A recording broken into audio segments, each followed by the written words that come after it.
इंदिरा जी को भिखमंगा कहा था कि भारत भिखमंगा है, और 23 में गेहूं मांगा भारत ले, मोदी जी उसको गेहूं दिए।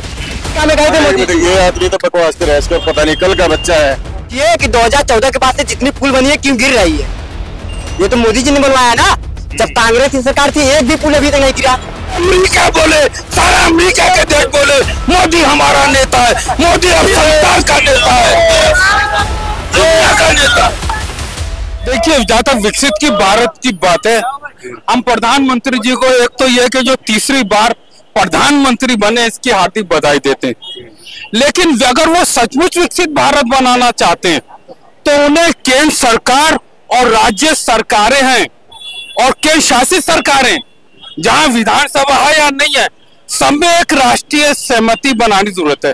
प्रधानमंत्री की आपसी सहमति बहुत अच्छी है, लेकिन प्रधानमंत्री जो राजनीतिक समन्वय है वो नहीं बना पाते। और नीति आयोग की बैठक थी, कभी 11 मुख्यमंत्री बायकॉट कर देते हैं, कभी 8 मुख्यमंत्री।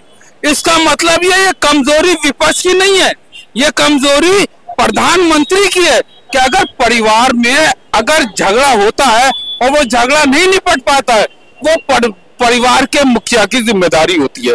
इस समय प्रधानमंत्री को ये चाहिए कि अगर वो सचमुच भारत को विकसित राष्ट्र बनाना चाहते हैं तो एक राष्ट्रीय उद्योग कृषि नीति लाएं, एक नेशनल एग्रीकल्चर पॉलिसी लाएं और एक जो है उद्योग नीति इंडस्ट्रियल पॉलिसी लेकर आए। लेकिन हमारे साथ प्रधानमंत्री के साथ ये परेशानी है कि जब उनको कोई कानून बनाना होता है तो उनको पूरी संसद से बहुमत लेना पड़ता है। 362 लोकसभा की आवश्यकता होती है, 161 राज्यसभा की आवश्यकता होती है। इसी के साथ साथ प्रधानमंत्री को अपने केंद्रीय मंत्रिमंडल में अपनी मंत्रियों की भी उल्टी सीधी सुनना पड़ती है, और फिर संसद के अंदर उन्हीं की पार्टी के लोग कभी कभी अपनी ही विधेयक के खिलाफ बिल खिलाफ आवाज उठाते हैं। आपको जो पिछले इन्होंने भाषण दिया उसमें जो चीजें बोली वो इम्प्लीमेंट नहीं हुई।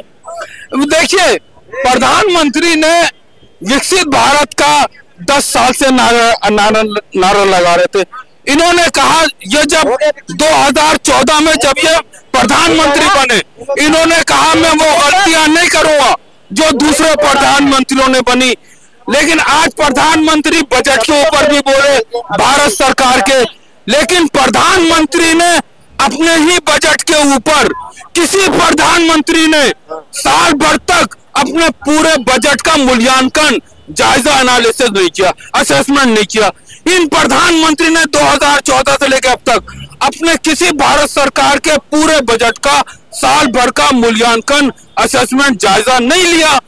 आप जरूरत इस बात की पूछिए कि 2014 के बाद से जितनी पुल बनी है क्यों गिर रही है? ये तो मोदी जी ने बनवाया ना। जब कांग्रेस की सरकार थी एक भी पुल अभी तक नहीं गिरा। उनका पोलियो 50 साल से चल रहा है, अभी भी चल रही है। उनका गारंटी है, इनका ये 2000 का नोट लाए 7 साल नहीं चला पाए, ये देश चलाएंगे। इनसे पूछिए एक बार। कैसे प्रधानमंत्री बन रहे हैं? तीसरे प्रधानमंत्री कैसे? इस बार हर एक चीज करते थे अपने मर्जी से काम ना, अब नहीं कर रहे अपने मर्जी से काम। कोई युवा परेशान है, बेरोजगारी है कि नहीं? कोई भी नहीं कह सकता बेरोजगारी है इसमें, ये समझ लो। चलो, ये चर्चाएं तो होती रहेंगी। आज ये बताओ, आप लोगों ने मोदी जी का 2 घंटे का भाषण सुना, इन्होंने देश को संबोधन किया, सभी चीजें उन्होंने जाहिर की, उनके क्या प्लान है, आगे क्या करने वाले हैं।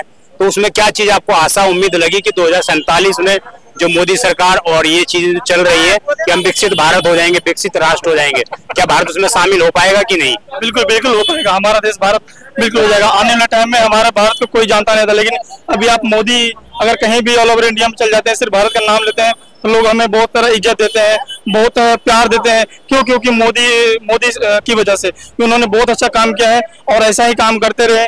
और मैं बोलना चाहूंगा, अभी देख रहे हैं हमारे पड़ोसी देश बांग्लादेश में बहुत बड़ा उत्पद्र मचा हुआ है। उन्होंने बोला हाँ, तो बोला हुआ, मैं इसके लिए उनको बोलना चाहता हूँ कि सर कि आप उसको देखते हुए अपने देश में भी कुछ काम करें। हमारे युवा, बहुत सारे युवा भाई बेरोजगार हो रहे हैं, उसको आप देखें, यूनिटी बनाएं। आपको क्या करना है नहीं करना हमें नहीं पता, लेकिन हमारे युवा भाई बेरोजगार होते जा रहे हैं, उस पर आपको देखना पड़ेगा कि किस तरह से हमारे युवा कंट्रोल हुए, हमारे युवा को किस तरह से उपयोग में लाया जाए, वो आपको देखना पड़ेगा, तब जाके हमारा देश और ज्यादा डेवलप हो पाएगा। आप इधर इन्होंने कहा कि जिस देश में जाते हैं वहाँ पर हमारा बहुत सम्मान होता है, इज्जत होता है। तो कौन से देश में होता है, इनसे ये पूछ लीजिए। कौन सा कोई सा भी देश चले जाओ, बताओ। अभी हमारे मोदी सर गए थे, अमेरिका गए थे, वहाँ के अमेरिका के जो प्रधानमंत्री उन्होंने साउथ अफ्रीका में मोदी जी गए थे, सुनिए, साउथ अफ्रीका में गए थे मोदी जी। ये आदमी तो बकवास कर रहा है, इसको पता नहीं कल का बच्चा है, इसको क्या पता दुनियादारी का। अभी अनमैरिड है, ये बच्चे पैदा नहीं कर सकता, करेगा ये। हमारा देश जो है भारत, पहली बार तो भारत माता की जय, और नरेंद्र मोदी जी बहुत बढ़िया काम करे हमारे देश के लिए। और हमारा देश खुद में एक वीटो पावर है, हमारा देश खुद में एक वीटो पावर है। जहाँ भी जिस देश में जाएगा वही देश हमारे पावर की जरूरत नहीं है, जरूरत नहीं है। भारत माता की जय, ठीक है। और मोदी जी ने इतने काम कर दिए, मोदी जी ने हमारे देश में इतनी हीरे पैदा कर दी है। मोदी जी है, अमित शाह जी है, जेपी नड्डा जी है, और योगी जी है, और नितिन गडकरी जी है। इतने हीरे हैं हमारे देश के पास, देश में विकास करने के लिए सड़कों की जगह सड़कें बना दी, और देश में विकास की जगह विकास की है, नौकरी की जगह नौकरी दी है। और आज के भाषण में क्या विशेष लगा? घर बैठे खिला रहे हैं, नौकरी मिली नहीं। आज के भाषण में क्या विशेष लगा? विशेष तो सारी बातें विशेष हैं, भारत माता के लिए सारी विशेष हैं, और नरेंद्र मोदी जिंदाबाद है, और देश के लिए बढ़िया काम कर रहे हैं। 2047 में भारत विकसित भारत बन पाएगा कि नहीं? विकसित तो भी है, विकसित में कमी नहीं है। मैं खुद सिक्योरिटी का काम करता हूँ, सिक्योरिटी लगाने का। बच्चों को अगर ये कहे ना, आओ आपको 15,000 सैलरी मिलेगी, आओ अपने जो डॉक्यूमेंट लेके आओ, डॉक्यूमेंट लेके नहीं आते बच्चे, उनको फ्री का चाहिए खाने के लिए, काम करके कोई राजी नहीं है। कह रहे हैं कि भाई हमारे खान मिलता है, बेरोजगारी। कहाँ बेरोजगारी है? मेरे को 100 लड़के दो भी लगवाता हूँ सिक्योरिटी में, 15,000 रुपए सैलरी मिलेगी, पक्का है। कितने घंटे का काम है? कितने घंटे का काम है? घंटे का क्या है, 12 घंटे ड्यूटी करनी पड़ेगी, ठीक है ना। 12 घंटे ड्यूटी है। आज इतने बच्चे खड़े हैं, अगर कहते हैं अपने डॉक्यूमेंट लेके आओ, 14 या 15,000 में आपको मैं लगवाता हूँ सिक्योरिटी में, कोई बच्चा लेके नहीं आएगा, क्योंकि इनको फ्री में खाने की आदत है ना। हमारे देश में क्या है, 80 करोड़ को आदत पड़ चुकी है फ्री का खाने की, इसलिए वो फ्री का आदत बिगाड़ दी है। नहीं, बिगाड़ा नहीं है। मोदी जी को एक बताओ, जब आदमी ये कहेगा मैं गरीब हूँ, मोदी जी सोचना पड़ेगा उनके लिए, तो सुविधा देनी पड़ेगी। मैं बात कहना चाहता हूँ कि आज जो नरेंद्र मोदी जो विकसित भारत की बात करी, भाषण बहुत अच्छा दिया, नई नई पॉलिसी, नई प्लानिंग, नई प्रोग्राम, लेकिन इम्प्लीमेंटेशन की भी इसमें उनको जरूरत है। और प्रधानमंत्री का ये कहना कि देश सक्षम बनेगा सामाजिक आधार पर, आज का प्रधानमंत्री को इस बात की हम बधाई देते हैं कि उन्होंने पहली बार लाल किले से कहा कि एक यूनिफॉर्म सिविल कोड आएगी और देश सक्षम बनेगा, सामाजिक आधार पर स्वस्थ बनेगा, आर्थिक आधार पर स्थायी बनेगा, राजनीतिक आधार पर। देश को सक्षम, स्वस्थ और स्थायी बनाने के लिए प्रधानमंत्री को यह चाहिए कि वो अपने केंद्रीय मंत्रिमंडल की जो आज का जो उन्होंने भाषण दिया है, इसी के ऊपर एक बैठक बुलाएं और सारे मुख्यमंत्रियों का एक सम्मेलन करें। क्योंकि देखिए, पिछले नीति आयोग की बैठक में 11 मुख्यमंत्रियों ने बायकॉट किया, पहले 8 ने किया। बात 8 और 11 की नहीं है, बात इस बात की है कि देश का सामूहिक विकास होना चाहिए, हर क्षेत्र और हर वर्ग का।